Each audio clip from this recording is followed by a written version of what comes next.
Buenos días, no sé.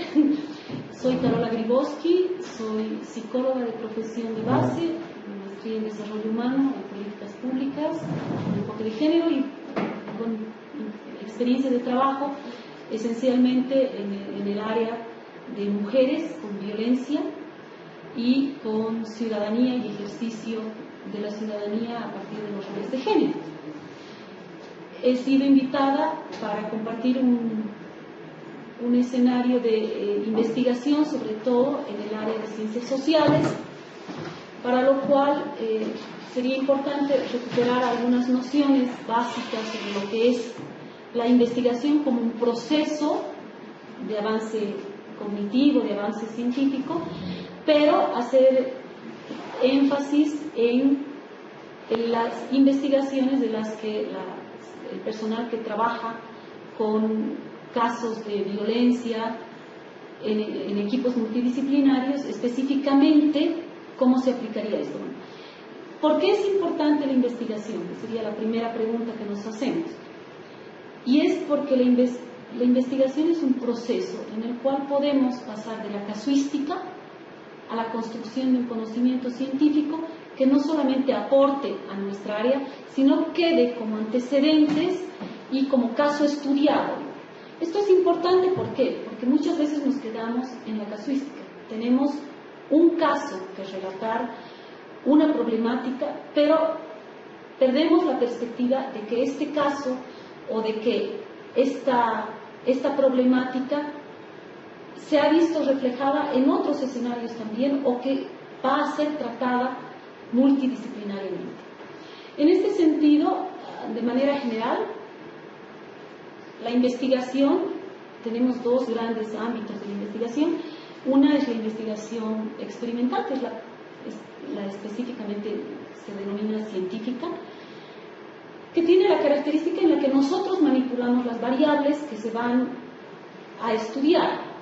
Este caso no es el de investigación social específicamente. La investigación social en la que están psicólogos, sociólogos, antropólogos, trabajadores sociales.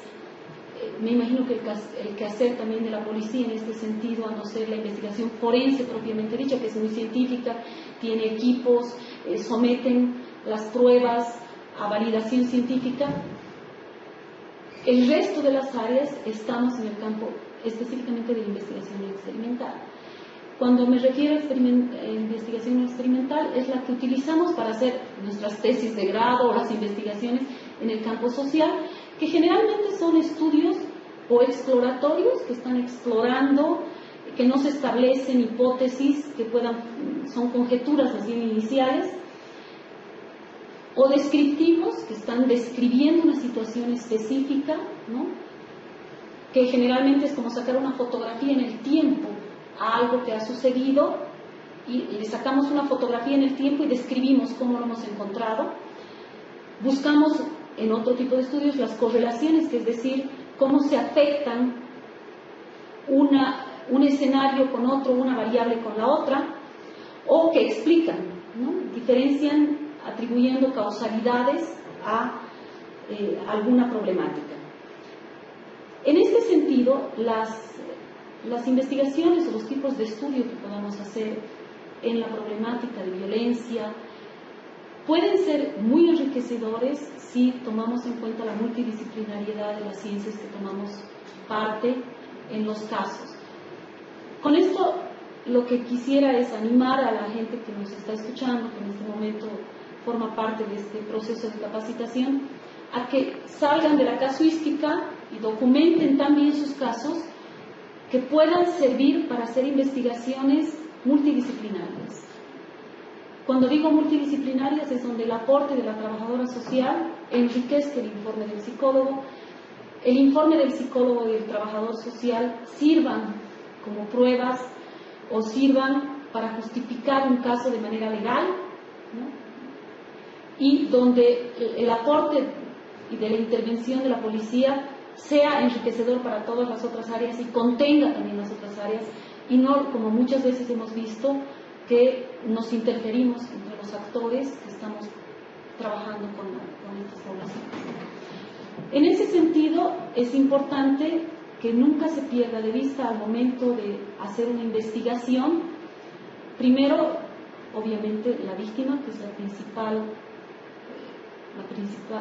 sujeto al que nosotros tenemos que cuidar en un proceso de investigación, sino también que no perdamos de vista que nuestro trabajo va a afectar el trabajo de las otras áreas. De alguna manera, no somos islas donde el informe mío se queda solo para mí, ¿no? Y donde nuestras acciones también van a repercutir en los escenarios de trabajo de nuestros colegas, que pueden ser o no de nuestra ciencia. En este sentido, y haciendo énfasis solamente en la parte de psicología, el problema que tenemos en la parte de desarrollo de los informes, y no solamente de los informes, sino del proceso, es que a veces perdemos de vista a quién va dirigido nuestro informe o nuestra acción. En el caso específicamente de violencia, no tenemos que perder nunca de vista que nuestro informe también se debe constituir en una prueba, entre comillas, ¿no?, que permite enriquecer el quehacer jurídico y el quehacer de las trabajadoras sociales específicamente. ¿Por qué? Porque dependiendo de nuestro informe se pueden tomar acciones, tanto en el campo jurídico, van a tener una repercusión práctica. Y como tal, nunca debemos perder de vista a quién va dirigido el informe. Entonces, vamos a suponer un caso, ¿no? Yo les puedo contar un caso y las dificultades con el informe. Un caso, por ejemplo, que he recibido hace 3 semanas, muy clínico, de una persona que ha hecho un brote psicótico en una institución. Y esta institución tenía que tomar la decisión, y es ahí cuando tu informe tiene una repercusión práctica, si apartarla o no de esta institución. Evidentemente, si es una psicosis, nosotros sabemos que es crónica, como psicólogos sabemos que va a ser toda su vida psicótico, que puede dejar de delirar y de ver arañas en las paredes, pero va a ser psicótico siempre, que el estrés es una variable que puede desencadenar los brotes y que además el estrés forma parte de la vida cotidiana, o sea que en todo caso no se los puede aislar a los sujetos del estrés, pero sí ver que estén en situaciones donde el estrés es el menor. Por lo tanto, cuando les cuento este caso, digo, bueno, sí sé como psicóloga que lo más aconsejable por la paciente o por el paciente es que se lo aparte del quehacer que estaba haciendo. Tengo que tener en cuenta que mi informe es un referente técnico para otros. Entonces, si yo recibo un informe donde el colega o la colega me dicen, lo que pasa es que ha empezado a ver gusanos en la sopa y después de ver gusanos en la sopa se le ha aparecido un fantasma con el que habla y que duerme. Como la parte anecdótica me sirve, pero como parte técnica es insuficiente. Porque a partir de este informe va a haber un abogado que lea y diga, bueno, por las condiciones de este sujeto, se lo tiene que apartar de lo que está haciendo. Entonces, lo anecdótico nos sirve para que el otro lo entienda, pero no nos debemos olvidar que también tiene que ser un reporte técnico. Entonces, en ese sentido, yo tengo que poner en el informe que es una paciente que está atravesando un brote psicótico. Explicar en pie de página, con 2 frases, qué es un brote psicótico, porque no todo el mundo tiene la obligación de saberlo. Tengo que decir que tiene alucinaciones visuales. Abriré paréntesis y pondré, ve un fantasma, ve gusanos que no existen, son alucinaciones visuales, escucha voces, son alucinaciones auditivas, y esto técnicamente me indica que está atravesando un brote psicótico. Por su edad, no será hebefrénico antes de los 25 años, tenemos una nomenclatura universal que además le permite, o sea, al juez, al abogado, justificar las acciones que va a tomar encima de nuestro informe. Por lo tanto, no tenemos que perder de vista que no solamente es un instrumento jurídico, también es un instrumento técnico y es un instrumento con el que el sujeto muchas veces va a tener que vivir toda su vida. Por lo tanto, hay que tener también mucho cuidado con las etiquetas, ¿no? Si bien hay un punto de diagnóstico donde vamos a decir que está atravesando una psicosis, hay que cuidar que no se le cuelgue al paciente la etiqueta de por vida con la que va a pasear por la calle, ¿no? Porque muchas veces también se ha traducido informes de psicólogos o de trabajadores sociales, se han traducido en herramientas de discriminación. Entonces, tenemos que tener cuidado en eso. Haciendo una puntualización sobre los informes jurídicos psicológicos específicamente, tenemos que ver que si bien tiene casi los mismos acápites que tiene un informe clínico en general, ¿no? Hay una descripción de la persona, equivale a datos, motivos del informe, motivos de la consulta, hay una redacción de las valoraciones prácticas de los resultados obtenidos, pero también hay una parte específica de los informes, y es que en las conclusiones, en función de los datos que tenemos que utilizar una nomenclatura común. ¿A qué me refiero con una nomenclatura común? A diferencia de otras ciencias, en psicología podemos venir de una serie de escuelas, y en cada escuela denominamos las cosas de manera distinta y trabajamos de manera distinta.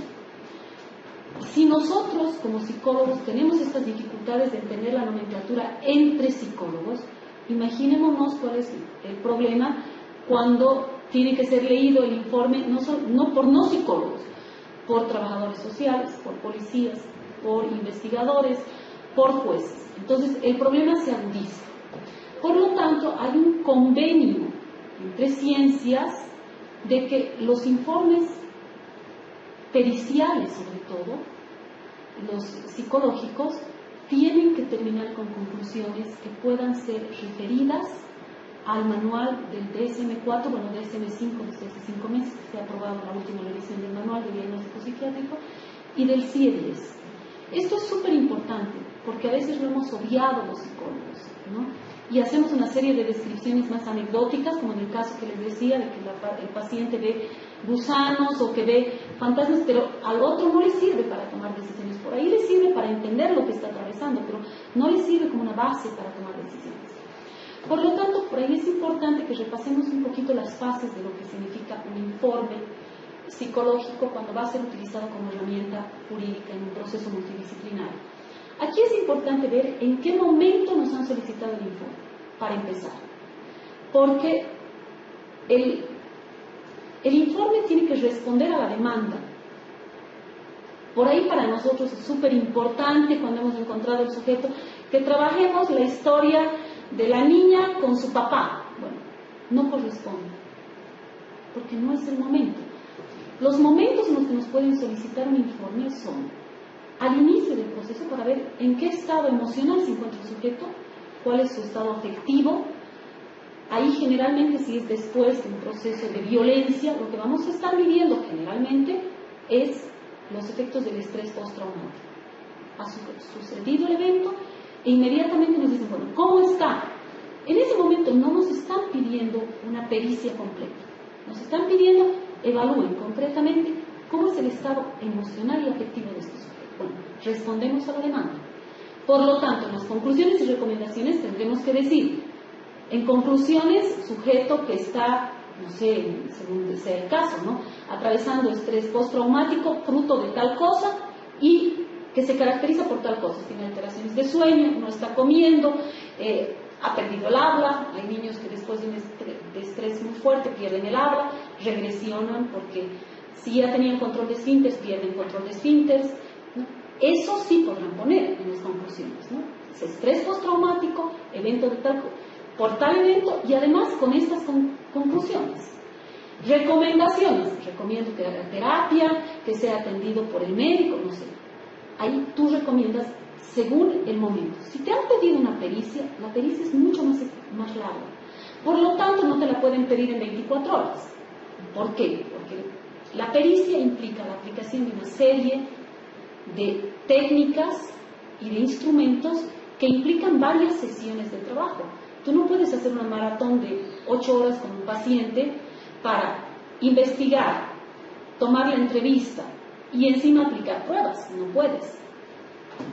La pericia implica un mayor lapso de tiempo para la aplicación de instrumentos que te sirvan para justificar tu diagnóstico.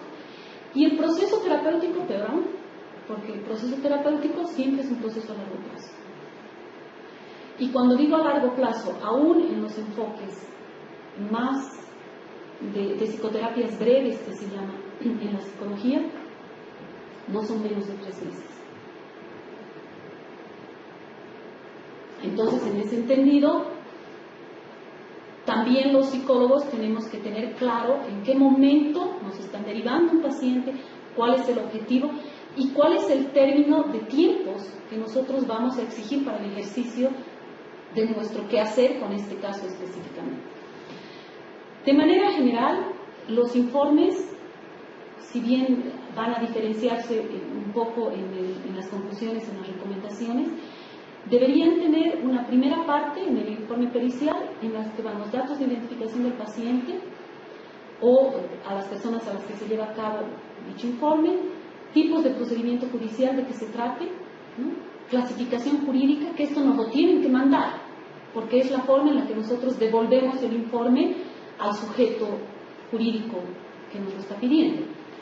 Fecha en la que el magistrado o juez encargó la pericia, el tipo de informe que se demanda. Ahí tiene que ser muy claro. Tipo de informe, es un informe de evaluación de estado emocional, yo tengo que poner ahí tipo de informe, si es una pericia sobre el caso tanto, o si es un informe sobre el transcurso de la psicoterapia, decir un informe de avance terapéutico. Ahí tiene que estar muy claro, porque cambian las características del informe y cambian las conclusiones también. Y por otro lado, para que nuestro trabajo no caiga en saco roto, ¿no? Porque por ahí nos están pidiendo un informe en 24 horas sobre el estado emocional y nosotros hacemos toda la pericia. El informe llega tarde o no llega, o la información que hemos mandado es muy abundante, pero no responde a la necesidad. Cuando por ahí lo que tienes que decir simplemente es, bueno, es efecto estrés postraumático, se encuentra afectada en su ritmo de sueño, de conductas alimentarias, ha reflejado tics, ¿no? Por lo tanto, todas estas cosas me indican que sí, está con postrauma, listo. Y nada más, es un informe mucho más corto, pero tiene que ir en el encabezado de nuestros informes, tiene que ver el momento histórico, digamos, donde nos han pedido el informe. Después, el motivo del informe, que tiene que ser muy explícito, ¿no? Generalmente ahí recuperamos la orden que nos dan, ¿no? Y es por eso va entre comillas, porque estamos refiriéndonos a algo que se nos ha dicho que se tiene que hacer, ¿no? Y ahí están las motivaciones legales, dadas por el propio juzgado, ¿no? Por ejemplo, cuando nos toca evaluar, les voy a poner un ejemplo de qué pondrían ahí. Nos están mandando un niño, unos niños, un par de hermanitos, para que evalúen quién se queda con la custodia de ellos. Ahí, en el encabezado, en el motivo del informe, es evaluación psicológica para determinar la custodia. Si se queda el papá o la mamá, ¿con quién conviene que se quede?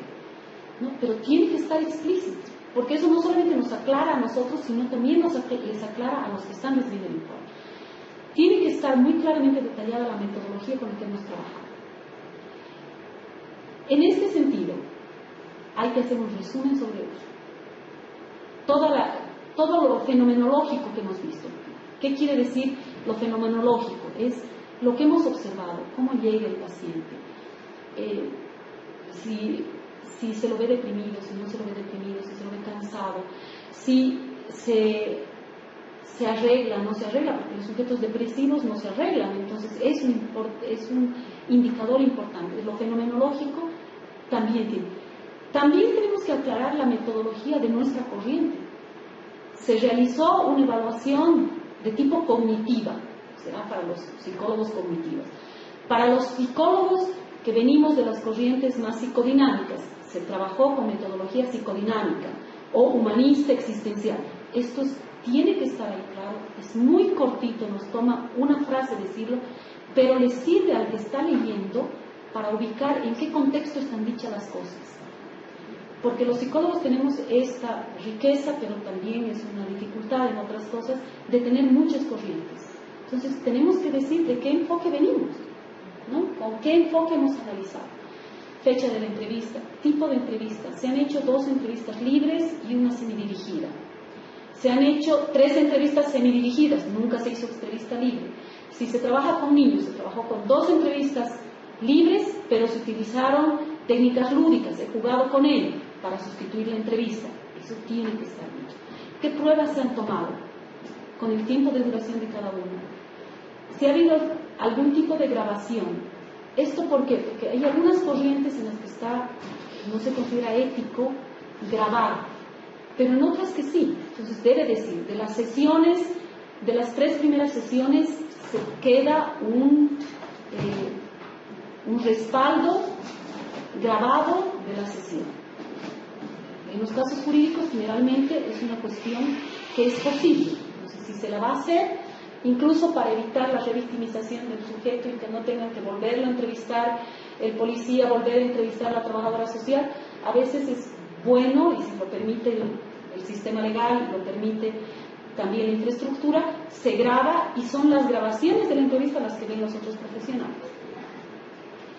En la valoración personal, es el tercer bloque que da en el informe pericial, es la valoración personal, es donde generalmente encontramos mayores problemas en la sistematización de los datos, porque tiene que haber la historia y antecedentes familiares, y esta historia y antecedentes familiares es súper importante porque tiene que coincidir con el reporte que da la trabajadora social.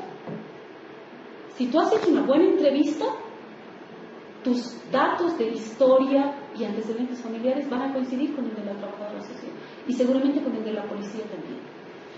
Aquí se ve lo fenomenológico del sujeto, vestimenta, apariencia física, no porque nos interese si va bien vestido o si lleva ropa de marca, no, sino para ver si está reflejando descuido de su persona o necesidad, ¿no? Por ejemplo, en los indigentes, tienes que decir, muchas veces a los psicólogos nos mandan para hacer un informe sobre indigentes para ver a qué hogar se los va a mandar. Tienes que detallar ahí la parte fenomenológica que denote su necesidad. El desarrollo evolutivo y su estado de salud, ¿no? Esto generalmente cuando tenemos entrevista a padres, ¿no? Porque es para casos de niños específicamente. En el desarrollo evolutivo consideramos los reportes que nos dan los padres de cómo ha sido su salud hasta el momento de la crisis. Aspectos familiares. Ahí esto, sobre todo cuando trabajamos con víctimas de violencia, esto es súper importante, ¿no? Aspectos familiares, con quién vivía, quién cuidaba, quién no cuidaba. Si es, por ejemplo, violencia a ancianos, a cargo de quién estaban, qué incapacidades tienen los ancianos, ahí tienen que ir, ¿no? Es un anciano que sufre de Alzheimer, por lo tanto, se olvidan de comer. Y lo hemos encontrado que está en grado de inanición. ¿Okay? ¿Por qué? Porque las personas que estaban encargadas de cuidarlos lo han abandonado. Eso tiene que ir en nuestro informe. En aspectos familiares, tipo de residencia, con quién vive, con quién interactúa, quiénes están a cargo del cuidado. Muchos casos de violencia sexual, por ejemplo, a menores, son familiares en primer grado. Entonces, ahí tenemos que relatar que sus cuidadores primarios eran fulano, sutano y mengano, de los cuales uno es acusado. Entonces, tiene que estar ahí, parte de nuestra evaluación. Grado de escolaridad adquirido por el entrevistado. ¿Esto por qué? Porque es importante para ver también el grado de cómo ellos entienden sus derechos, ¿no? Y cómo entienden su situación, ¿no? Si tienes, por ejemplo, sujetos con retardo mental que te toca evaluar, tienes que poner ahí, ¿no? Que su grado de escolaridad no corresponde a su edad cronológica porque tiene una deficiencia mental. Esto es súper importante porque los pacientes con retardo mental, por ejemplo, que muchas veces son víctimas de violencia física o sexual, no pueden ni siquiera explicar lo que les pasa. Entonces, su reporte es menos enriquecedor, pero no por tanto menos válido, ¿no? Sino que hay que aclarar. En el caso que corresponda, habrá que ver si ha habido, sobre todo en violencia sexual, conocimiento sobre la sexualidad y de dónde han venido, ¿no? Quién se los transmitió, sobre todo en niños, ¿no? Instrumentos de evaluación psicológica. Aquí es súper importante. Generalmente, ¿no? En una evaluación de peritaje completa, tenemos que abarcar tanto el área cognitiva como la afectiva emocional. Hay momentos en los que nos dicen que odiemos la parte cognitiva y que usemos herramientas solamente o instrumentos para valorar en los procesos de investigación lo emocional, que es lo que más se altera. Yo como recomendación diría que siempre hagan una prueba, aunque sea muy rápida, sobre funcionamiento cognitivo en general y de inteligencia, porque nos permite ver la validez también de los reportes, ¿no?, del propio sujeto, ¿no? Entonces ahí va la variable de capacidad intelectual y de desarrollo, y las pruebas psicológicas específicas de valoración emocional, que pueden ser cuantitativas o cualitativas. Como una recomendación es tomar ambas, una cuantitativa y una cualitativa, porque hay un prejuicio muy grande en los círculos académicos en general sobre las pruebas llamadas más subjetivas, que nosotros las llamamos técnicas proyectivas, que son las pruebas de dibujos, de interpretación de láminas o de colores. Son enriquecedoras, muy enriquecedoras, pero a veces, por ejemplo, en las valoraciones jurídicas necesitan pruebas que tengan lecturas fijas, pruebas animadas, pruebas que estén, test, que pues, puedan ir a un manual y leer los resultados, ¿no? Entonces, en ese sentido, es interesante que los instrumentos de evaluación psicológica, tanto para la fase de valoración de estado emocional como las de peritaje, se utilicen ambas técnicas cuantitativas y cualitativas. Me refiero a test, el test de diagnóstico psiquiátrico, o el 16PF, o se utilicen técnicas más cualitativas, como ser las proyectivas, el test de Rorschach, el test CAT, el CAT, cualquiera de estas. Es bueno combinar ambas porque las unas enriquecen con la cualidad, pero las otras nos permiten tener datos formales que tienen validez jurídica. Después hay una parte de anamnesis que es importante que esté desarrollada. En la anamnesis se consideran siempre los mismos factores que hemos encontrado en las entrevistas de anamnesis clínicas, ¿no ven? Análisis funcionales de la conducta, de abuso sexual, si es abuso físico, tiempo, ¿no?, en el cual el sujeto está sometido al abuso físico, quiénes son los actores principales, donde se delimita el conflicto y todas sus características. Después tenemos una parte, una sexta parte, que sería ya el diagnóstico, ¿sí?, donde también en el diagnóstico tenemos que poner punto por punto las áreas que hemos evaluado. Si hay conciencia del hecho, por ejemplo, ¿no? Si tú evalúas violencia en un niño de 2 años, por ahí no hay grado de conciencia del hecho, pero sí hay las huellas emocionales de esto, ¿no? Aislamiento, un niño que llora o que está deprimido, las conductas relevantes, desarrollo del lenguaje, desarrollo cognitivo, motricidad. Y una cosa súper importante, el diagnóstico tiene que terminar en un diagnóstico basado en la nomenclatura del test del manual de diagnóstico psiquiátrico, que ahora tiene la versión 5, o el CIE-10. ¿Por qué? Porque son los únicos diagnósticos que tienen validez jurídica. El resto, si yo digo, no, pues es una paciente que tiene una histeria conversiva y se le paraliza el brazo, no tiene validez jurídica. Tiene que estar referida a la nomenclatura del DSM-4 y del CIE-10.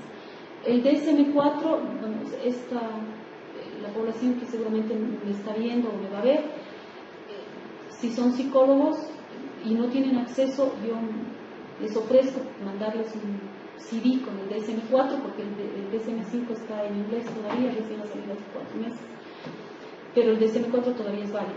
Entonces, si quieren, a los organizadores les mando yo un CD con todo el manual de diagnóstico psiquiátrico, que además está para copiar y copy y paste en tu diagnóstico, ¿no? Que eso es súper útil. Y las conclusiones. Las conclusiones en realidad son una respuesta a lo que el juez te ha pedido. Entonces, se contesta la pregunta jurídica formulada en forma clara.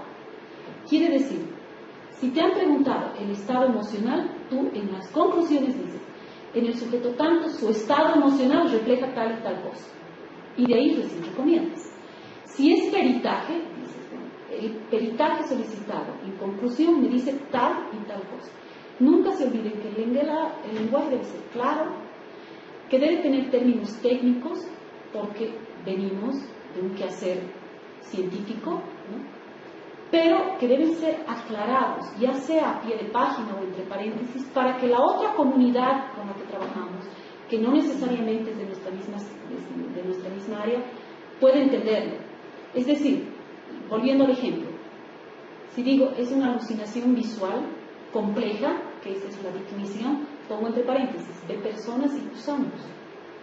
Eso es para que sepa el otro. Sufre alucinaciones auditivas. Perfecto, entonces ponemos escucha que el fantasma le habla y le dice que la va a proteger. Esa es una alucinación, no existe, pero él lo escucha. Entonces, el lenguaje claro, técnico, pero técnico aclarado, de manera tal que el otro lo pueda entender. Es necesario abordar conceptos psicolegales, pero no jurídicos, porque no es nuestra área.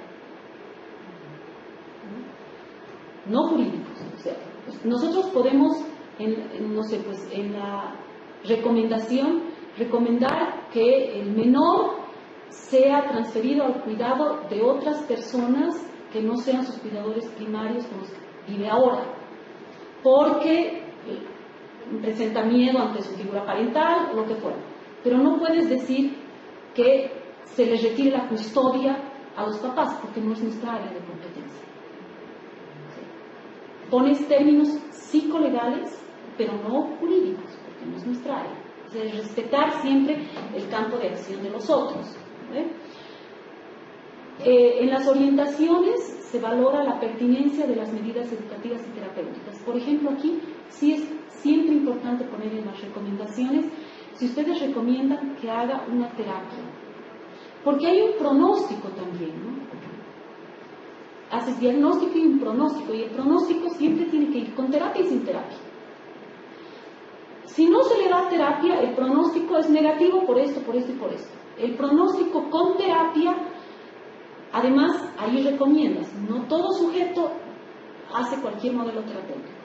Tú dices, se recomienda si es un problema de violencia, por ejemplo, intrafamiliar, por ahí se recomienda que se haga psicoterapia de familia, no solamente psicoterapia individual, o psicoterapia de familia y además apoyo de psicoterapia individual para que la paciente resuelva tales y tales conflictos con su terapeuta. Pero la dinámica familiar tiene que ser resuelta en psicoterapia familiar. Por ahí recomiendas que haga psicoterapia y que además, si es menor, se transfiera sus cuidadores primarios en otras personas. O sea, se acuda a la familia extensa, por ejemplo. El niño presenta muy buen vínculo con la abuela paterna. Por lo tanto, se recomienda, que el menor pueda tener mayor contacto con esta figura de la familia extensa que es importante. No puedes decir ahí que le den la custodia a la abuela, porque no corresponde, no te han pedido opinión sobre eso. Y hay una nota final del informe psicológico pericial, donde la conclusión y recomendación se formulan como un resultado de estudio pericial, ¿no? Eso quiere decir que no es que hemos llegado a esta conclusión por arte de magia, sino que hemos articulado todos los resultados de nuestras pruebas para estos, ¿no ven? No pueden explotarse en otras circunstancias, ¿no? O sea, eso quiere decir que responden a la pregunta que nos han hecho en el informe pericial y además que se circunscribe a este.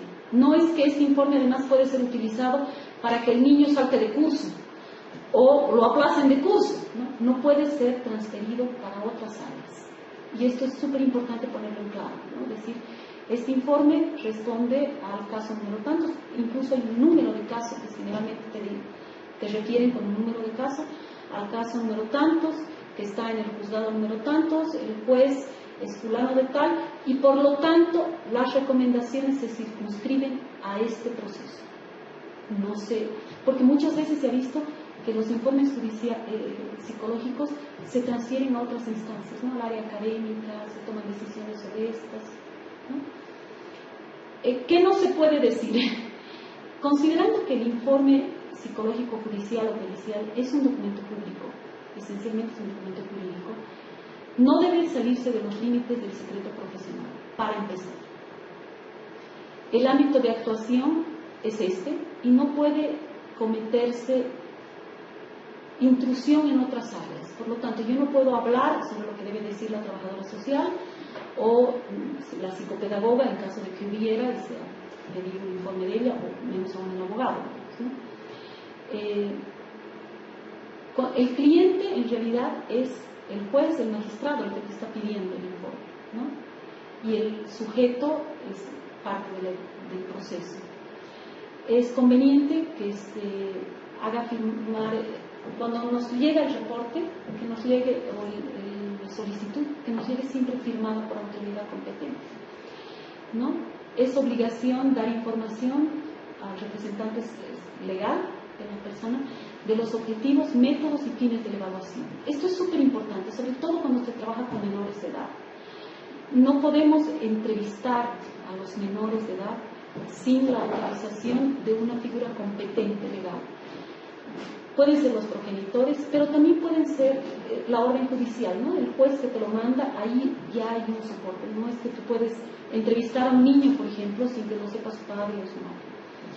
Es aconsejable detallar los niveles de confianza de la información obtenida.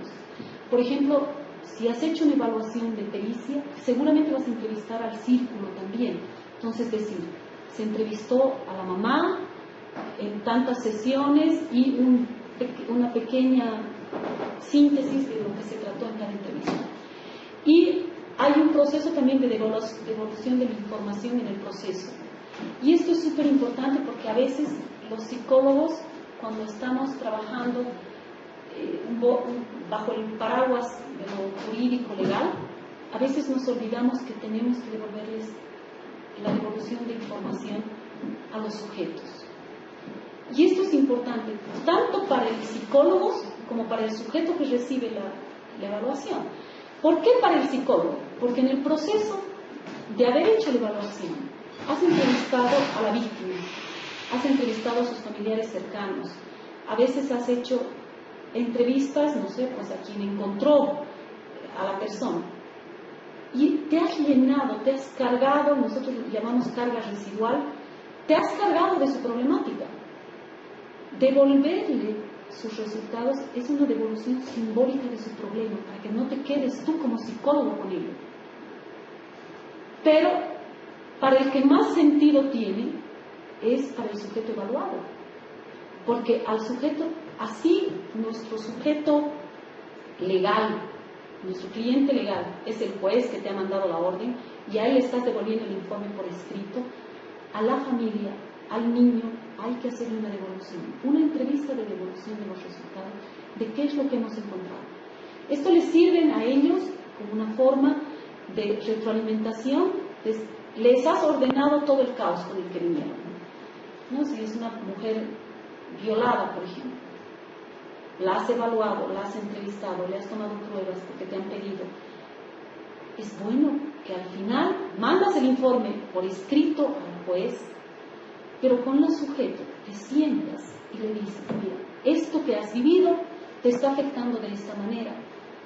Por lo tanto, se te ha recomendado tal cosa. Es una forma de transparentar tu trabajo también y que no quede como un subregistro que no sabes cómo se va a utilizar.